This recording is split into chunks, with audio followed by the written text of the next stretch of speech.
Thank you. Hey everyone, thanks for coming along to our talk, Queering House Museums. So my name's Indigo and my pronouns are she, her. I've got short brown hair, I'm white, and I'm wearing my National Trust for Scotland gilet, and I've got green trousers on. And this is my colleague Robbie. Hi, I'm Robbie. I'm going to try and not knock over that microphone. I'll give a visual description. I am ginger, as you can see. Glasses. I am also rocking the National Trust for Scotland gilet, which, if you wish, let me know and I can maybe send you a link to buy one yourself if you fancy one, okay? My pronouns are also he, him. And as was mentioned, we work at the Georgian House, a National Trust for Scotland property in Edinburgh's city centre. And you can see our blue door just there next to the First Minister's house. Which has been very busy today. It has indeed been very busy today. We're excited to be here today chatting to you about some of the work that we've been doing to engage with queer history at the Georgian House. But first, we'd like to give you a little bit of background about ourselves and how we came to be doing this work. Oh, I got to use the clicker. Okay. So who are we? So I've been visiting historic houses and had an interest in history since I was young. I never really felt like I saw myself reflected in history or can imagine how I would have been in the past.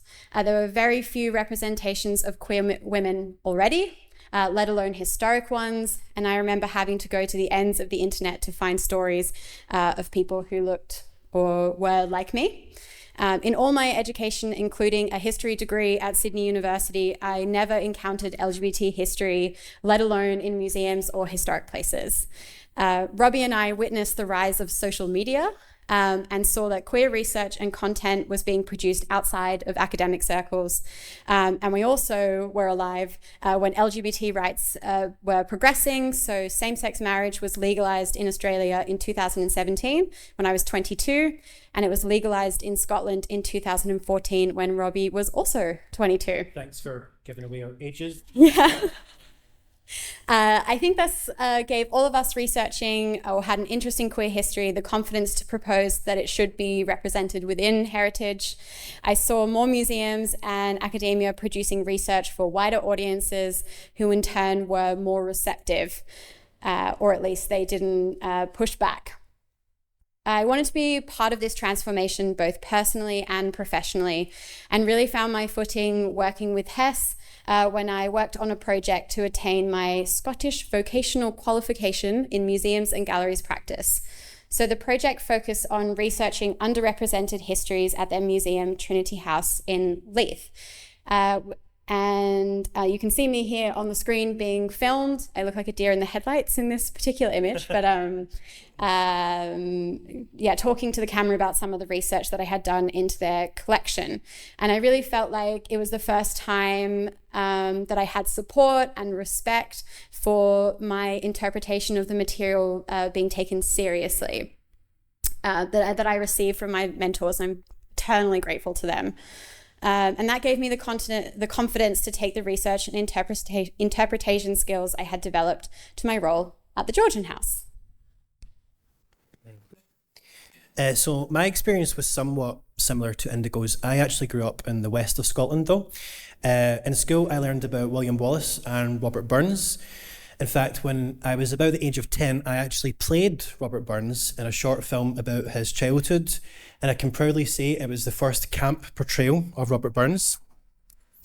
I also went to Catholic school, so there was no chance of me learning anything really to do with LGBT history. But I moved to Edinburgh about 10 years ago, and I quickly fell in love with the city, its history, the stories of hauntings, murders, ghosts, plagues and battles. But to me, there was something missing, and it was the stories of people just like me. I was actually quite lucky enough at my old job at Mary King's Close to be asked to look into the LGBT history of Edinburgh. And as it turns out, Edinburgh is a pretty queer city. Now, for this presentation, as we do with our events and interpretation, we'll be using terminology that we use today to refer to people in the past. This includes the reclaimed slur, queer. Now, this term doesn't sit comfortably with everyone, as it has historically been negatively used towards people in the LGBT community. However, we believe that the word queer offers a broader way to describe a variety of different identities. It deconstructs categories, allowing us to discuss historic individuals with varying gender identities and sexualities in a more historically accurate and inclusive way that modern audiences can understand. That microphone is going to get really sweaty. Praise. So where it all began, we were inspired by an event that we put on called Anne Lister's Edinburgh. And that's where our engagement with queer history all started. So I put the event together for Pride 2022 to highlight a very lucky link that the Georgian House has to a well-known Georgian queer figure, Anne Lister, made famous by the BBC HBO show Gentleman Jack. I invited a local walking tour guide, Steph, she's up there on the screen under the rainbow umbrella, to come and speak about Lister's connections to Edinburgh.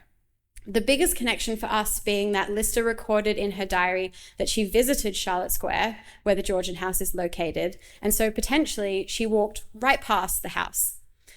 We know she also stayed in a house a street over from the Georgian House that would have had a similar interior layout and furnishings to the Georgian House.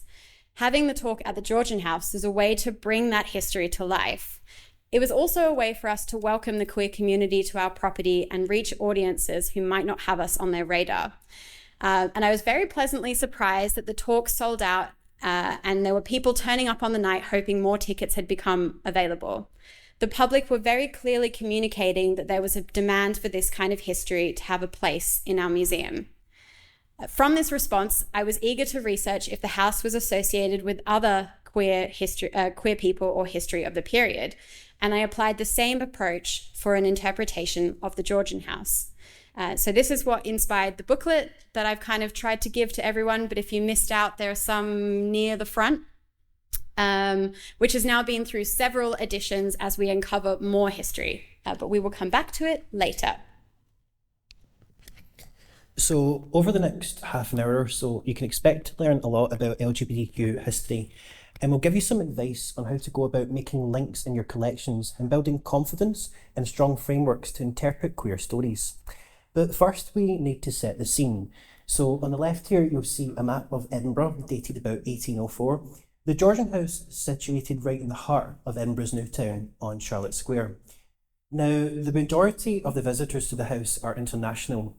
Therefore, our staff and volunteers spent a lot of time talking more generally about Edinburgh's history and our property within the context of the Georgian period. In addition to this, our property is a complete restoration, meaning that the house has been filled with items from the time period. It's not a collection connected to any one individual or family. Therefore, there are almost unending possibilities for the stories that can be told in relation to the objects in the house. So diving straight in, so researching queer history is a bit like investigative journalism. You're looking for clues, you're working off hunches, bringing expertise learnt through repetitive practice and a sprinkling of lived experience. Putting these histories together has required a lot of contextual research, reading against the grain, drawing on my own understanding of queer culture as well as Georgian era culture. So I usually start my research and the tours with a bit of context. The Georgian period marks an interesting shift in queer history as the understanding of personal experiences and identities began to develop.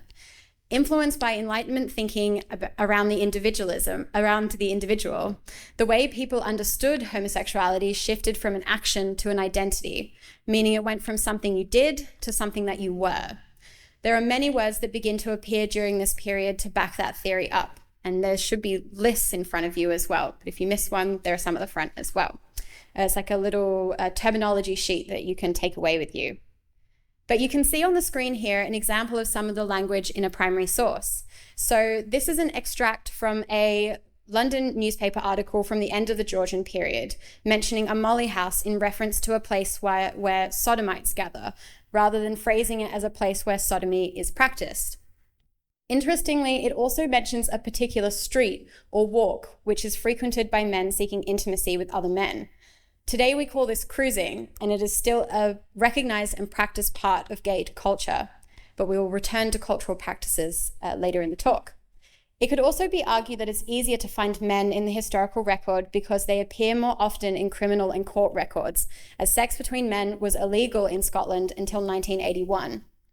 Almost in opposition, women interested in other women do not appear so explicitly in the historical record, partially because their relationships were not believed to even exist.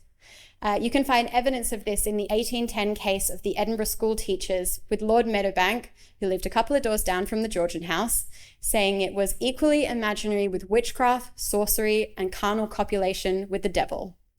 He also said that women getting together was as likely as thunder playing to the tune of God Save the King.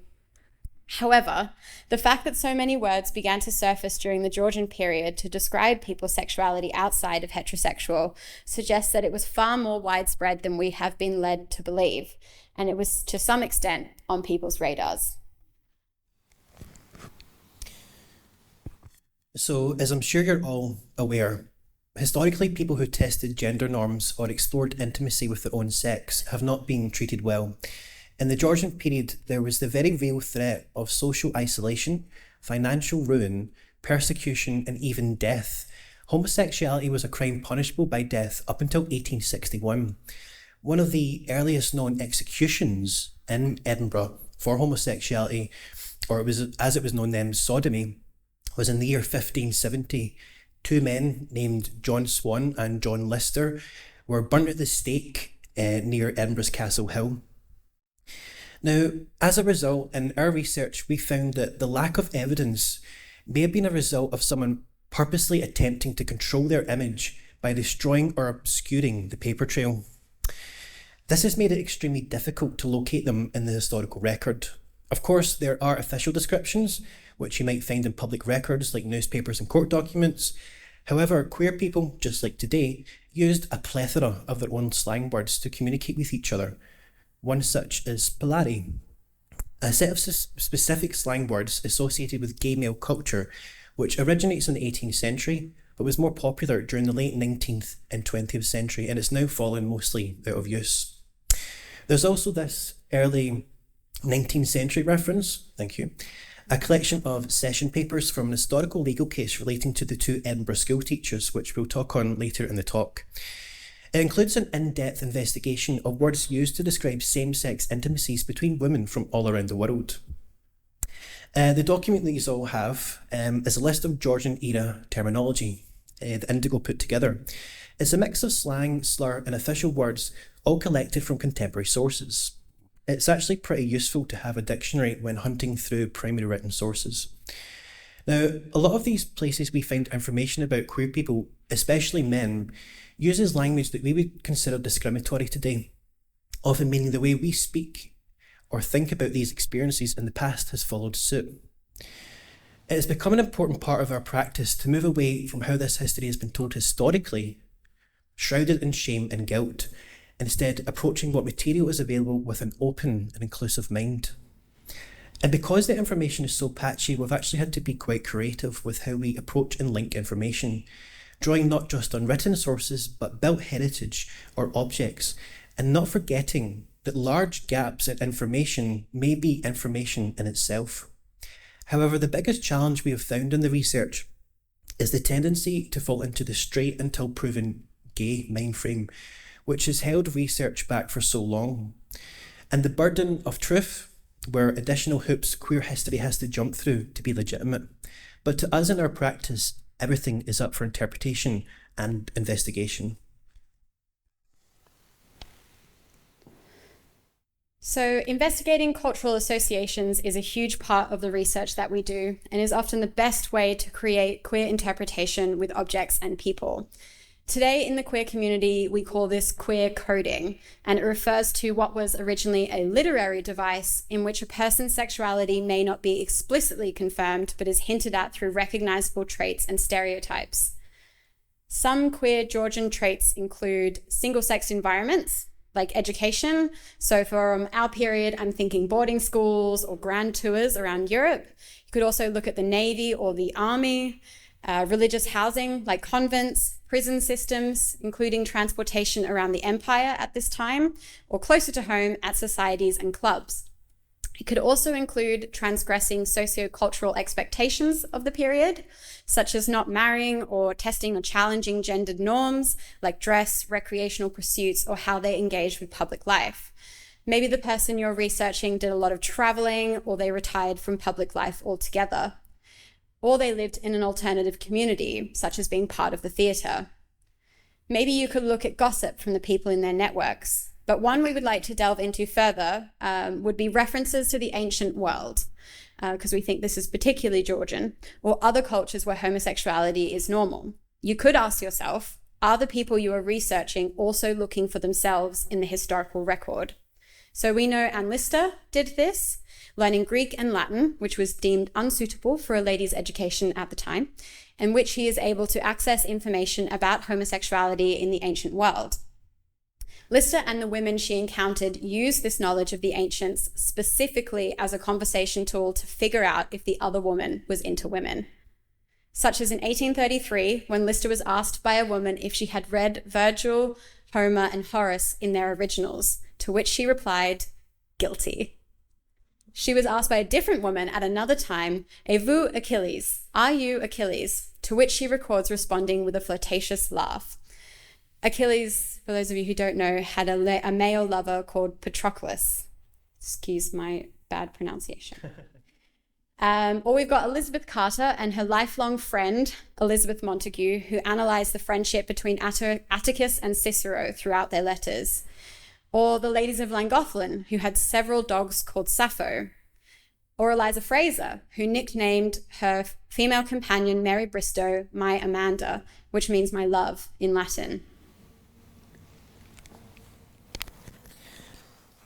So if you want to find out about one person in particular, then this may prove quite difficult. So it can actually be beneficial to look at who they were associating themselves with, who they were living with, their special interest areas such as the ancient world. Look at the houses they were living in, the countries they visited, and you can even go as far as looking into the symbols within their portraits. So for example, if you look at this portrait of James Byers and his family, here he is, second from the left, with his sister and parents. You can even see an image of Bonnie Prince Charlie in the background. James was a Jacobite, meaning he was loyal to the Catholic monarch, and because of this, he and his family had to go into exile in Italy. Now, in Italy, James initially trained as a painter, but he made a living dealing art and guiding young men on their grand tours of Europe. The other man in the image, in the far right, is his business partner, Charles Norton. And I'm sure you'll agree a business partner is an unusual addition to a family portrait. Many historians believe that Charles Norton was actually more than a friend. Charles actually ends up marrying James's niece, but from our research, it appears Charles spent the majority of his time living with James in Italy. The painter of the portrait seems to have only done maybe one or two family portraits in his entire career. Otherwise, his subjects tend to be biblical or classical scenes. So this could perhaps suggest that he knew James personally and took on the commission as either a gift or a favour. The image in the back of the portrait is of Ganymede, a mortal young man that the Greek god Zeus falls in love with. Are James, Charles and the painter trying to tell us something? Just as we can see his Jacobite connections with the portrait of Bonnie Prince Charlie, are they telling people about their sexual preferences by including the portrait of Ganymede? Is it a coincidence that the image is at the centre of the painting, situated between James and Charles? Are they leaving contemporary viewers clues, as well as us, only to be discovered centuries later? These clues, again, may be considered an example of queer coding. Though we still think it's a bit strange they would add Charles to the family portrait, perhaps James was finding a way to officially recognise Charles as part of the family. We've also popped up two ladies here. This is Eliza and Mary. James was Eliza's childhood friend, and the two women would visit James and Charles for holidays in Italy. Eliza also finds a way to officially recognise Mary as part of her family. She makes a request to her nephew and heir to ask him to include an inscription of Mary on her mausoleum, which James designed for her. Getting really sweaty, that microphone. Wait, I gotta go back. Right. And then there is the evidence that we just can't find, and we have to come up with our own interpretations. For example, there is no evidence of a Molly house in Edinburgh, but maybe that's a good thing. This could possibly show that the Molly house was never raided and so remained under the radar and out of the history books. No such environments existed for Sapphic women, but this does not mean that they didn't have community or networks. They just present differently, as is the case today. Romantic friendships were fashionable during the 18th century and acted as an alternative to marriage for moneyed women. Usually they would move in together and assume a marriage-like setup under the guise of friendship or companionship, like Mary and Eliza or Anne Lister and Anne Walker. Perhaps just one of these cultural associations is not enough to make an informed guess about someone's romantic or sexual preferences, but it does lay a solid foundation on which other supporting evidence you could make some assumptions.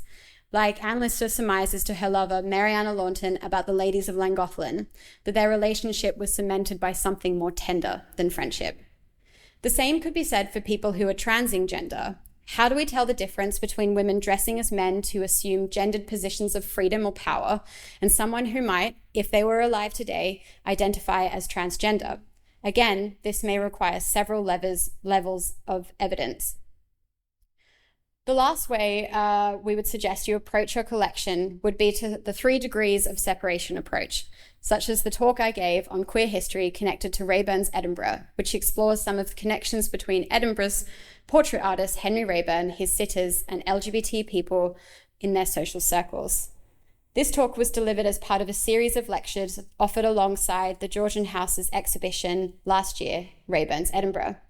For example, we've got this 1817 portrait of Charles Fraser, by Henry Raeburn.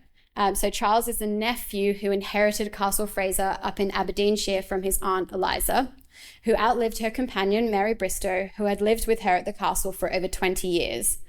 It's recorded that Charles discovered an old deed written by Eliza, which clearly states that if Eliza were to die before Mary, Mary would inherit the castle estate and Eliza's title, as well as family name. You can see it highlighted in yellow on the screen.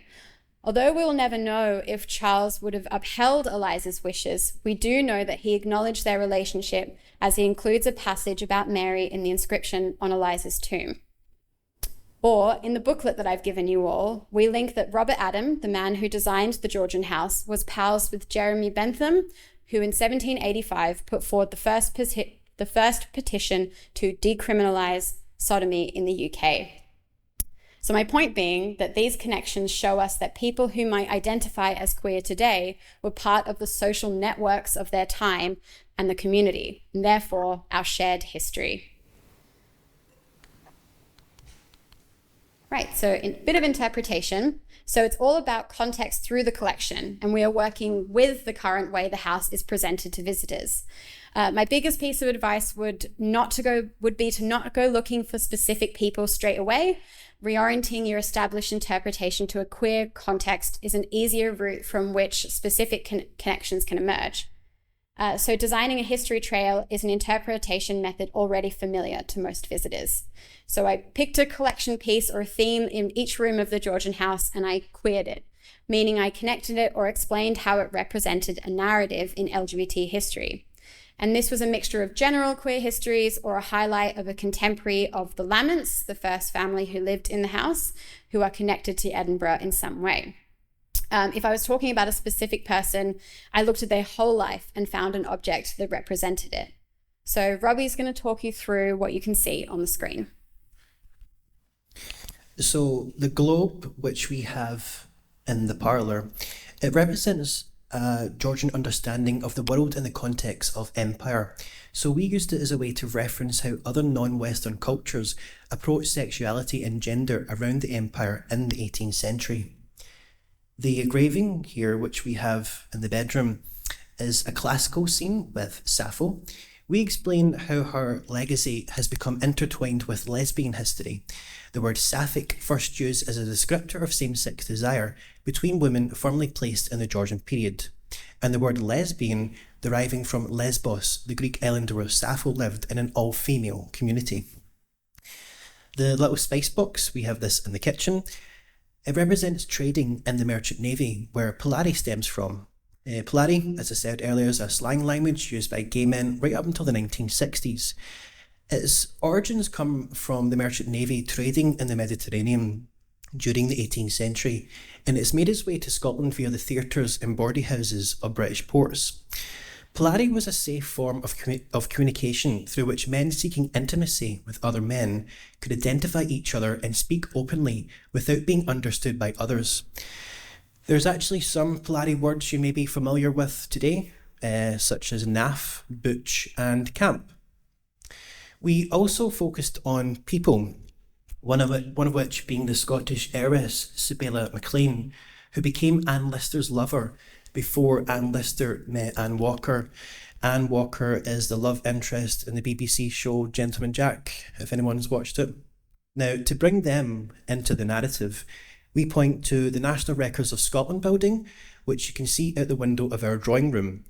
Lister records in her diary, Hudden MacLean visited it when it was still a church in 1828, and here's a picture of it in 1828. She also records in code in her diary that Hudden MacLean were sexually intimate during this trip while staying at two locations, both just one street over from the Georgian House. And then there's this guy here, Dr. James Barry. He was a medical student at Edinburgh University, and he lived as a man while obtaining his qualifications and for the rest of his life as a surgeon in the British Army around the Empire. We connected him to the coconut ladle, which you can find in our dining room. The coconut ladle was a gift from a doctor in the Caribbean. Dr. Barry was also a doctor and a surgeon in the Caribbean. Now, in our tour, we dive further into the context of Dr. Barry's life. While completing his degree, he lived in Leith, which at the time was a port town separate to Edinburgh. Ports were the intersection of life at land and sea, where ideas, cultures and customs were constantly in exchange. They were also places where identities outside binaries were both concealed and revealed more safely. Perhaps James felt he could fit more easily into this sort of environment. Over the course of his career, James would have moved through many ports and postings ranging from South Africa to Jamaica. This constant movement in his position as a surgeon gave Dr. Barry freedom, but also gave him privacy. In the Georgian period, travel was a method through which people who fell outside the gender binary and heterosexuality could exist more freely. Many broadside ballads from the Georgian period tell stories of women joining ships dressed as men for love or money. So, what makes Dr. Barry's experience different to this? The answers lie in the instructions he left for his death. Dr. Barry gives strict precautions to prevent any post-mortem examination, stating that his body should be buried in bed sheets without further inspection. This clearly indicates that Dr. Barry didn't want anyone to know he was assigned female at birth. However, these requests were sadly not respected. The woman who was employed to prepare Dr. Barry's body for burial saw the money she could make from this revelation, and she took the story to the newspapers. Now, in response to this press coverage, when the General Register Office made inquiries with Dr. Barry's doctor, his response is unclear and almost defensive. Dr. McKinnon writes, "I had been intimately acquainted with that gentleman for a good many years, both in the West Indies and in England, and I never had any suspicion that Dr. Barry was a female, and that it was none of my business whether Dr. Barry was male or female, that I thought it is likely he might be neither." This response indicates that Barry was not alone in his attempt to control how he was captured in the historical record. Personally, it's a precious moment of community support, and historically it rebalances negative readings of LGBT people as isolated and tragic. It also suggests that there was perhaps some wider acceptance of life outside the gender binary in some social circles. The other two people are Jeremy Bentham, that's Robert Adams' pal that Indigo was talking about earlier on, and the other lady is Catherine Talbot, which Indigo is just about to tell you about. That's sodden now, the microphone. Thanks. All right, so next slide. So how do we take all of this research and deliver it to the public? So we've got a variety of ideas for you that we have tested out on your behalf. So we've got a history trail, which is what you've got in front of you, which is the booklet, a way to engage interest without having to interact. So some people might want to just pick them up and put them in their pockets, or maybe they want to walk around with them. It's up to the individual how they engage with it. And they're placed up in our exhibition space, which is 4 floors up from the front desk, where visitors begin their tour of the house, and they're available all year round, just like on a stand that you can take away with you. We've noticed that people are taking the booklets faster than we can print them as well, which really shows us that people are interested in this history as well. However, there's only so much information that you can cram into a booklet, and as you can see from the ones in front of you, I have attempted to cram as much information as I possibly can. So we have expanded our interpretation by creating a book of the month from our parlor bookcase, which previously had little to no engagement or interpretation around it. So this all started with us actually discovering that it holds a copy of the complete set of the 3rd edition of the Encyclopedia Britannica from 1797.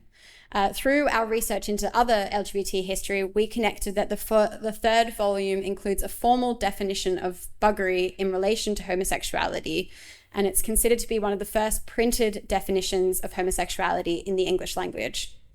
We also discovered that we have a copy of essays by Catherine Talbot, an early member of the Blue Stocking Society, which we've actually brought along with us today for show and tell. So it's over here, so you can have a look at it later. The society comprised of several unmarried literary women, including Catherine Talbot and Elizabeth Carter. From various personal essays and letters, it is clear that Catherine and Elizabeth shared an intense emotional bond. Whether this became sexual is not explicitly recorded, but maybe we don't need that.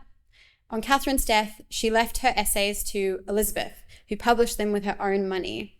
The book was then republished by Elizabeth's nephew, along with another book of correspondence between Elizabeth and Catherine. But what makes their relationship queer, or how do we queer it? We examined some of their writing, so neither of them ever expresses interest in a man. If we look at the relationships around Catherine, we can also make an informed guess. Before Catherine met Elizabeth, Elizabeth had previously formed a close attachment to Elizabeth Montagu, the one who she was researching Atticus and Cicero with, which only reshaped itself after Montagu married. After Catherine died, Elizabeth once again became close to Montagu, with this relationship intensifying even further after Montagu's husband dies. Catherine and Elizabeth were both close friends of Samuel Richardson, the author of Pamela, which is a popular 18th century novel with sapphic undertones.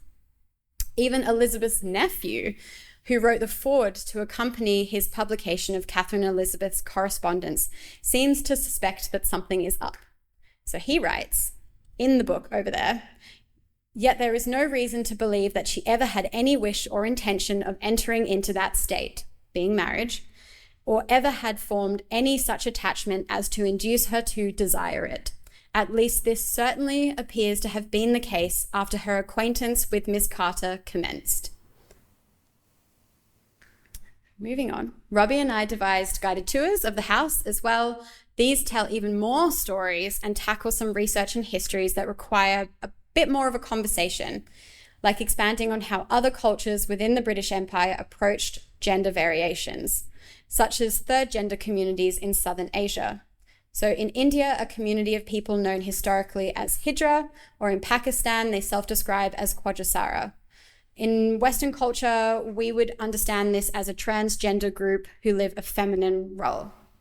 So historically, e.g. before colonialism took over, they held roles as servants for elite households or military commanders In other circumstances, they became political advisors and sometimes managed businesses on behalf of household owners and could become politically powerful. And today, they are officially recognized third gender in Southern Asia. We use this image on the screen for our house tours. So it's from Jessica Hinch's book, Governing Gender and Sexuality in Colonial India. So its titles is Eunuchs Dancing, and it's by an anonymous Indian artist from Patna from around 1820. So we really like including additional images when we do our house tours, as it helps visitors imagine or visualize concepts more clearly as well. And it keeps going. So we are also in the process of designing lectures. Oh, sorry. Jesus, sorry, everyone. We are also in the process of designing lectures that focus on one particular person, such as the Anne Lister talk. You can see me introducing Steph on the screen there. You can see our Eventbrite listing for Rayburn's Edinburgh. And we've also found that it's a better way to tackle complex histories, such as the 1810 defamation case that we've been referring to, that involved two Edinburgh school teachers who were accused by one of their students, Jane Cumming, of having a sexual relationship. An accusation most likely made in retaliation to mistreatment she experienced due to her mixed-race Indian heritage and illegitimacy. This case is connected to our house because the school that she went to and that they worked at stood 2 streets away from the Georgian House, and the grandmother who the teachers sued for defamation, Lady Cumming Gordon, lived across the square from the Georgian House when the first owners lived there. So as the case unfolded, so we wonder if the Laments knew Lady Cumming Gordon. They certainly would have been socializing in the same circles at the same time. We are tackling this topic in a lecture for Pride this June, across 2 of our properties, as we have uncovered from further research that one of the teachers involved in the case actually grew up at Gladstone's Land, which is the other National Trust for Scotland property in the city centre on the Royal Mile. And she went on to be involved in another legal dispute over inheritance rights to Gladstone's Land after she lost all her money in this defamation case and had to rebuild her life. So you can see on the screen, we hosted a queer soiree or queer ball. It was a massive success. We had some really interesting feedback with one couple, which you can see pictured on the screen. They said we had never really felt included in events like this. We got some other feedback from a mother who had purchased a ticket for her son as she felt this event was a safe space for him. We also had Steph back to deliver 2 sold-out walking tours of the New Town, retracing Anne Lister's movements during a visit to Edinburgh in 1828. Ticket holders were then treated to an afternoon tea in our drawing room. Our future plans are to host an open house, which we have found from other events, such as our Women's History event. It can attract more visitors, therefore making more revenue. They're also more relaxed than guided tours, but are more specialised than an everyday house visit. It's also a way to get our volunteers involved, who we actually gave special training for these events. Now, as you've heard, our LGBT interpretation has developed massively over the past 2 years. And the Georgian House is actually leading the way across National Trust for Scotland sites. We believe that success has come down to us both having a personal interest to give others something that we never had: representation, a shared history, a sense of belonging to something that existed long before us and will long after us. There's a lot of talk in the queer community about chosen family. This often comes from rejection, both big and small, from biological families. And I would say that our queer ancestors have a role to play in a shared community history and family networks. The figures on the next slide on the screen are from feedback forms people filled out at one of our events last year. We've continued to see positive feedback. As Indigo mentioned, our printed booklets disappear faster than we can print them. The next step is actually to work out a way to make this more sustainable, so we're not killing 50 million trees every year. Now, Initially, it was only staff who were leading the tours and engaging with these histories and after-hours events. However, we felt that it was more important that volunteers were aware that this new avenue of engagement was emerging, and we were really eager to include them. So Indigo contacted our EDI consultant at head office, who was more than happy to come along and deliver diversity and inclusion training for our volunteers as part of the pre-season meeting. This was in March 2022. The Georgian House became the first property to have diversity training, and as of a couple of weeks ago, it has now become mandatory at all National Trust for Scotland sites. During this meeting, we found there was a lot of disagreement about whether it was appropriate or not to describe people in the past through modern labels. We found that it's easiest to converse with visitors using modern terminology or by framing it in a way to suggest if they were alive today, they might identify as X, Y, and Z. Many of our volunteers also expressed feeling slightly uncomfortable using the word queer, as up until quite recently it's been used as a derogatory slur. They did some chatting about this. Am I doing something wrong for this? Hang on. Yeah, cool. We did some chatting about this. Thank you.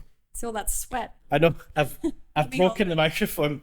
Let me hold it. Oh, no, it's fine. Okay. Right. Where am I? So we did some chatting about this in our diversity training session, and we left it up to the individual about whether they would engage with that word queer. The main point is we respect each other's experiences and boundaries. In addition to exploring this alphabet soup of terminology, we provided volunteers with a list of 18th century words relating to gender and sexuality, many of which are no longer in circulation today. We found this added some legitimacy to the research. From the amount of slang or slur words used during the Georgian period to describe different or alternative sexualities, it is hard to deny their existence. It also highlights the importance of continuously delivering training and providing volunteers with the confidence to talk on these subjects.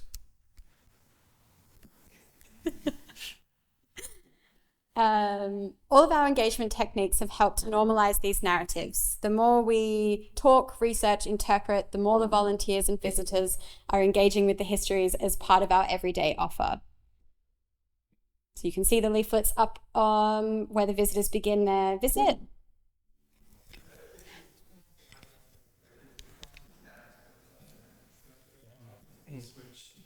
Robbie, help me. Hello? Okay. Microphone is homophobic.